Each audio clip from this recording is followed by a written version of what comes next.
Je vous salue dans le nom puissant de notre Seigneur Jésus. Nous sommes aujourd'hui au jour 7. Au jour 7. Il reste que quelques jours pour pouvoir terminer notre 12 jours de jeûne afin de consacrer notre année 2024 à l'Éternel des armées, afin que nous puissions passer une année glorieuse, extraordinaire dans la présence de Dieu.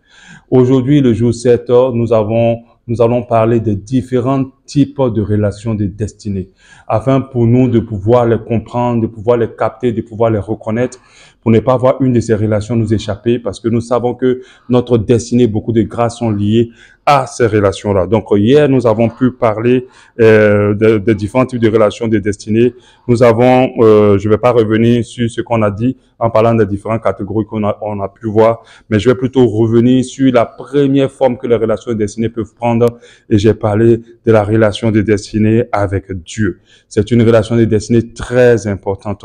Nous avons compris qu'il faudrait jamais rompre cette relation pendant toute notre existence sur cette terre, parce qu'elle conditionne notre réussite, elle conditionne l'accomplissement de notre destinée ici-bas, parce que c'est Dieu qui a mis son plan en nous et c'est lui qui va l'exécuter en nous, et il va utiliser bien sûr d'autres personnes pour pouvoir permettre à ce que le plan évolue et puisse être exécuté. C'est notre relation avec Dieu la plus importante de notre vie. On peut perdre tout le monde, on peut rompre toutes les relations, mais jamais il ne faut rompre la relation avec Dieu, car quand nous le faisons, nous sommes exposés à l'échec, nous sommes exposés à la mort, à des erreurs, à des blocages, à des malédictions, parce que Dieu est notre source de vie, c'est en lui que nous avons toutes choses. C'est une relation que nous devons entretenir en priant sans cesse. Quand nous prions, nous nous connectons à Dieu, c'est comme si nous passons du temps avec Dieu. Ce n'est pas comme nous passons du temps, nous passons du temps avec Dieu en priant, et en marchant dans l'obéissance aussi de sa parole, en honorant aussi par la vie que nous avons. C'est très important de pouvoir entretenir et approfondir une relation régulière avec notre Seigneur, l'Éternel des armées. C'est la relation de destinée la plus importante de l'accomplissement de notre vie. Aujourd'hui, en voyant les différents types de relations de destinée, nous allons voir notre relation avec notre père et notre mère. Je préfère bien dissocier que de dire notre relation avec nos parents, parce que c'est très important de comprendre que c'est deux relations distinctes. Ce n'est pas une relation avec les parents, c'est ta relation avec ton père et ta relation avec ta mère. Pourquoi? Parce que chacun d'eux a la moitié de quelque chose que les parents apportent. Deux peuvent développer une bonne relation avec leur père et non pas la développer avec leur mère. Certains font l'inverse, d'autres même du tout avec aucun d'eux. Donc, c'est très important de préciser. Nos relations avec notre père et notre mère biologiques sont d'office, je dis d'office, des relations de destinée, car c'est Dieu qui les a établis dans nos vies. C'est-à-dire que quand Dieu a voulu te créer dans ce monde, il a regardé toutes les personnes dans ce monde-là. Et la femme et le monsieur, il les a choisis pour que toi, tu naisses au travers d'eux. Et nous savons que Dieu ne choisit personne qui soit, nuisible pour notre vie ou pour notre destinée. Personne ne choisit son père ou sa mère, c'est l'Éternel des armées qui les choisit pour nous. Peu importe qu'il soit mauvais ou bon. La particularité d'une relation de destinée, c'est qu'elle renferme une bénédiction pour nous et Dieu a mis dans tous nos parents quelque chose, des grâces et des bénédictions pour nous. Et cela, il faut qu'on le comprenne. Que nos parents soient bons ou mauvais, ils ont quelque chose en eux pour toi, pour ta bénédiction, pour ta percée, pour ton évolution, même pour ta vie.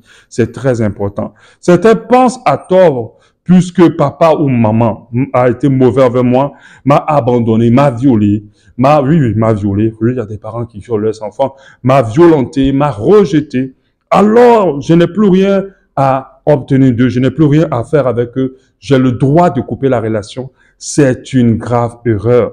Car dès que tu te déconnectes de ces sources-là, ton père et ta mère que Dieu a choisi pour toi, tu commets une erreur monumentale, tu fermes la porte à de puissantes bénédictions sur ta vie. C'est une erreur qu'il ne faut surtout pas faire. Alléluia, si nous vivons encore. Alléluia. Dieu nous aime trop pour nous faire naître dans un environnement qui va détruire notre vie. Non, il ne le fait pas. Même si cet environnement, même si ces personnes semblent vouloir détruire notre vie, c'est ce qu'il nous faut pour pouvoir être très loin. Alléluia. Comprenez que même si nos parents ont été irresponsables envers nous, cette mauvaise attitude envers nous contribuera à notre succès, à notre réussite, va nous forger pour notre destinée. Oui, Dieu ne forge pas l'homme qu'avec des bons moments de joie, de bonheur. Oui, il forge aussi, il forme des personnes, c'est des moments de preuve, de difficultés, et parfois de mauvaises expériences, et tout cela forge la destinée de beaucoup et permet à plusieurs de réussir. Vous connaîtrez, est-ce que vous connaissez le nombre d'amis, et plutôt, vous connaissez le nombre d'orphelins qui sont devenus des personnes importantes dans la société? Alléluia, malgré qu'on les a abandonnés, malgré qu'ils ont eu de mauvais parents, parce qu'ils ont su gérer cet abandon de la bonne manière. Deutéronome 5, 6, 16 plutôt, Deutéronome 5, 16 nous dit, honore ton père et ta mère comme l'Éternel, ton Dieu, te l'a ordonné, afin que tes jours se prolongent et que tu sois heureux dans le pays que l'Éternel, ton Dieu, t'ordonne. On dit, afin que tes jours se prolongent et que tu sois heureux dans le pays que l'Éternel te donne. Ton pays de naissance, c'est le pays que l'Éternel te donne. Ton pays d'adoption, c'est le pays que l'Éternel te donne. Peu importe où tu vas, tu dois honorer ton père et ta mère pour être heureux là où Dieu va t'amener. Quand Dieu donne cette parole, il ne précise pas que d'honorer les parents qui sont bien, d'honorer les parents qui sont bons. Il précise seulement de les honorer, point final. Peu importe ce qu'ils sont, faut les honorer parce qu'il y a une grâce en eux qui va être libérée dans ta vie. C'est une importante relation de destinée. Éphésiens 6, 2. Honore ton père et ta mère. C'est le premier commandement avec une promesse. Quand vous lisez la parole de Dieu, quand on parle des 10 commandements, il n'y a pas de commandement. C'est le premier. Il y a plusieurs commandements et une promesse. Le premier que Dieu a sorti de sa bouche avec une bénédiction à rattacher, c'est le fait d'honorer son père et sa mère afin que tu sois heureux et que tu vives longtemps sur la terre. Tu dois le comprendre, tu dois le retenir. Toi qui as zappé tes parents, toi qui as coupé avec eux, toi qui ne sais même plus où ils sont, toi qui veux même plus rien savoir d'eux, toi qui as honte d'eux, fais très attention. Tu es en train de compromettre la suite de ta vie. Tu vas pas aller loin avec ça. Fais très attention. Tu es en train de compromettre la suite de ta vie. Alléluia. La Bible dit qu'en honorant ceux qui nous ont mis au monde, nous vivrons longtemps et nous serons bénis. C'est une vérité, c'est une réalité. Essayez de réussir votre vie en déshonorant vos géniteurs, vos sources, vous allez comprendre qu'il y a une loi puissante que Dieu a établie dans ce monde afin que tous ceux qui honorent leurs parents aillent loin, soient bénis, soient en bonne santé, soient réussissent. Alléluia, alléluia, amen. J'aimerais dire à quelqu'un que parfois, les blocages qui sont dans la vie, dans ta vie et dans la vie de plusieurs, sont liés au fait qu'ils ont renié leur père, qu'ils ont renié leur mère, ou qu'ils ont renié leurs deux parents. Et ça, ou qu'ils en veulent à l'un d'eux, ou qu'ils ont ignoré, qu'ils sont indifférents. C'est là que tes blocages vont commencer. Alléluia. Amen. C'est un blocage direct de ta destinée. Lorsque tu déshonores, lorsque tu ne honores plus ton père et ta mère, tu as bloqué directement la suite de ta vie. Rien ne va fleurir. Peu importe que tu aies raison, peu importe que tout ce que tu as dit a raison. Un enfant n'a jamais raison sur son papa. Un enfant n'a jamais raison sur un parent. Un enfant n'a jamais raison. De la même manière, une personne n'a jamais raison sur une autorité. Tu n'as jamais raison sur une autorité. Le jour où tu cherches à avoir raison sur une autorité, tu es en train de compromettre ta destinée. Le jour où tu cherches à avoir raison sur tes parents, tu es en train de compromettre ta destinée. Tu dois seulement te soumettre à eux comme Dieu, tu te soumets à Dieu parce que Dieu les a établis sur toi. Je me rappelle de cette sœur en Christ à tort qui a simplement régné son père parce que son papa ne s'est pas occupé d'elle et son papa l'a abandonné. Cette sœur a régné son père et elle a même dit après son mariage à son mari et que son papa est décédé et que son papa ne vit plus. Le pauvre mari le croyait à tort, malheureusement, il croyait que son papa était décédé. Le problème c'est que elle s'est mariée et elle a eu du mal. Je n'ai pas dit que c'est le fait qu'elle déshonore son père, qu'elle n'arrivait pas à enfanter, mais elle n'a pas eu du tout d'enfant. Elle a eu beaucoup de blocages au niveau de l'enfantement. Je pense que ça a quand même joué un rôle là-dessus. Et c'est difficile. Il est impossible de partir dans un mariage et d'espérer être béni et si nous déshonorons notre père ou notre mère ou si nous les régnons. Un enfant ne peut pas régner un parent. Un enfant ne peut pas déshériter un parent. Ou bien, si on peut le dire, c'est impossible. Ce n'est pas dans les principes de Dieu. Ce n'est pas dans les lois de Dieu. Ce n'est pas possible. Tu n'as pas ce droit. Ce n'est pas cette règle. Cette règle n'existait pas dans les principes divins de Dieu. Ça n'existait pas. Dans l'ordre divin de Dieu, ça n'existait pas. Par contre, c'est un parent qui peut le faire. Mais un enfant ne peut pas le faire. Elle n'a pas été bénie par la grâce de Dieu aux dernières nouvelles. Cette sœur a commencé à se rapprocher de son père, à renouer les relations. C'est vrai que c'est un peu tard, mais vaut mieux tard que jamais. Et je crois que Dieu, dans sa bonté, dans sa grâce, va bénir cette sœur. Elle aura un enfant au nom de Jésus, peu importe l'âge qu'elle atteindra. Notre Dieu est un Dieu de miracles. Alléluia. Malheureusement, certains chrétiens manquent de sagesse. Ils diabolisent leurs parents.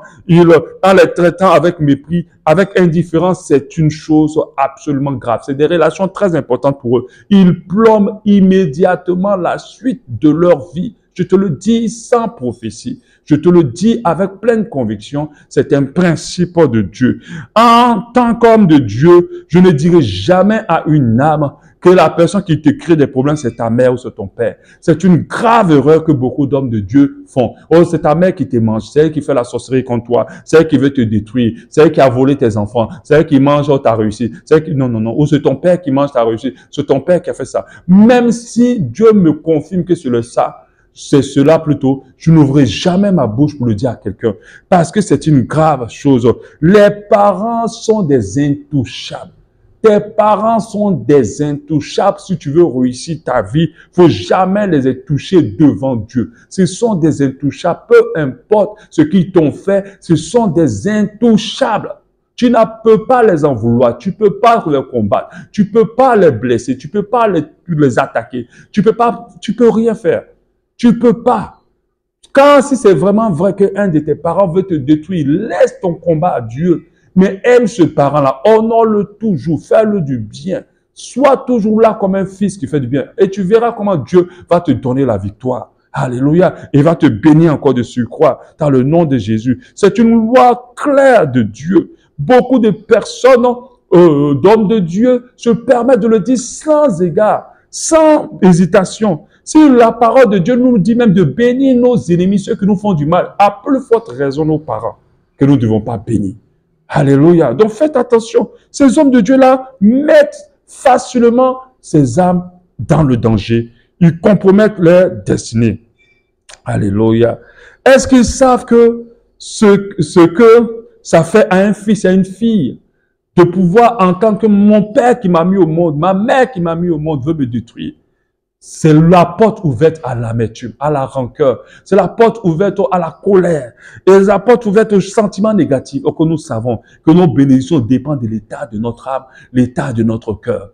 Donc, il n'y a pas quelque chose qui fait plus mal que d'apprendre que c'est ton papa qui veut te détruire. Il n'y a pas quelque chose qui fait plus mal que ça. Et si tu dis en tant qu'homme de Dieu, et vous savez que les âmes vous font confiance, ils écoutent tout ce que vous dites. Si vous dites ces genres de choses, tout ce que nous disons en tant que pasteur, si nous disons ces genres de choses à ces âmes-là, nous leur créons des problèmes, nous plombons leur destinée, nous empêchons leur vie d'aller loin. Nous devons amener toutes les âmes à honorer leurs parents, car ces âmes ont une bénédiction. Ces parents plutôt ont une bénédiction en eux pour ces âmes. Je vais te dire à toi qui as les parents qui vivent encore, honore-les, je dirais, jusqu'à ce que Dieu a mis en eux soit libéré sur ta vie.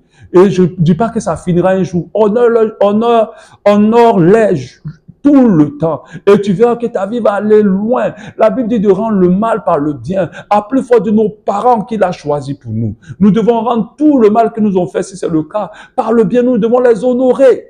Il y a des personnes qui finissent de se marier. Toi, tu as été élevé par ta mère. Elle a souffert pour toi. Elle t'a élevé. Tu te maries, ta femme maintenant commence à se créer des problèmes avec ta mère. Tu prends le parti de ta femme et tu coupes les ponts avec ta mère. Ah, attention, même si ta mère manque de sagesse, n'oublie pas d'où tu viens. Cette femme-là, elle peut te lâcher en route. Je n'ai pas dit que c'est le cas, mais elle peut te lâcher en route. Ce mari que tu as pris pour faire toute ta vie et que tu as régné ton père et ta mère à cause de ce mari, parce que peut-être ton mari s'entend pas avec eux, ou parce que ton papa n'était pas d'accord pour cette relation. Fais très attention. Faut pas couper le pont avec ces parents-là. Honore-les toujours. Parce que cet homme que tu as mis dans ta vie là, c'est une bonne chose. Nous voyons, nous sommes dans un monde où les maris tombent, où les maris abandonnent.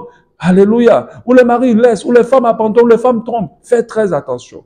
Tu peux pas aller loin si tu donnes honneur à tes parents. Ces parents que tu es en train de lâcher là, c'est d'eux que tu auras besoin lorsque tu vas avoir des problèmes avec ton mari et lorsque tu auras des problèmes avec ta femme. Fais très attention. Matthieu 15, 4 nous dit, car Dieu a dit, honore ton père et ta mère. Celui qui maudira son père et sa mère sera puni de mort. C'est une chose grave d'être indifférent par rapport à son père, de vivre sa vie comme s'il n'existait pas. C'est une chose grave de ne pas chercher à honorer son papa. Quel parent, même s'il t'aime plus, va refuser que tu prends le temps de l'appeler pour dire bonjour, va refuser que tu te lèves, tu dis, ah papa, je t'envoie un peu d'argent pour la Noël, pour la fête, pour ton anniversaire. Mais il y a d'autres, même l'anniversaire de leur papa. La date d'anniversaire de leurs parents, ils ne connaissent pas. C'est grave. Tu vas aller où comme ça? Ça va être compliqué pour toi. Alléluia. Ressaisis-toi au plus vite. Ressaisis-toi. Alléluia. Je veux donner aussi une précision. Le père et la mère peuvent être des personnes qui t'ont pas mis au monde, mais qui t'ont éduqué, qui t'ont pris petit, qui ont été là pour toi à un moment donné de ta vie, qui t'ont scolarisé, qui t'ont gardé. Donc, il faut aussi les honorer. Des personnes aussi qui te tiennent spirituellement, qui te tiennent aussi professionnellement, des personnes qui t'ont engendré dans le professionnel, dans la vie du monde, dans la vie ici dans l'existence terrestre, qui t'ont engendré dans spirituellement, c'est-à-dire que c'est des personnes qui t'ont parlé de Jésus, tu es converti, qui t'ont entretenu dans la foi, et aussi des personnes qui t'ont engendré professionnellement. Grâce à eux, tu es devenu un bon professionnel, tu es rentré dans le travail. Il faut les honorer. Alléluia. Il faut honorer les pères. Il faut honorer les mères, entretenir de bonnes relations avec eux. Ils portent tous des grâces en eux pour toi et pour notre destinée. Il ne faut surtout pas dire des paroles négatives envers eux. Il ne faut surtout pas les en vouloir. Si ton cœur est chargé par rapport à ton père et ta mère, je t'encourage à prier afin que Dieu t'en libère et que Dieu te délivre de cela dans le nom précieux de Jésus. Je vais m'arrêter là. Je vais pas donner les sujets de prière. Le pasteur assistant Vivien va prier avec vous. Et demain, nous allons continuer avec une relation de destinée, une forme de relation de destinée très importante. Ma relation avec mon conjoint ou ma conjointe. Que Dieu te bénisse abondamment.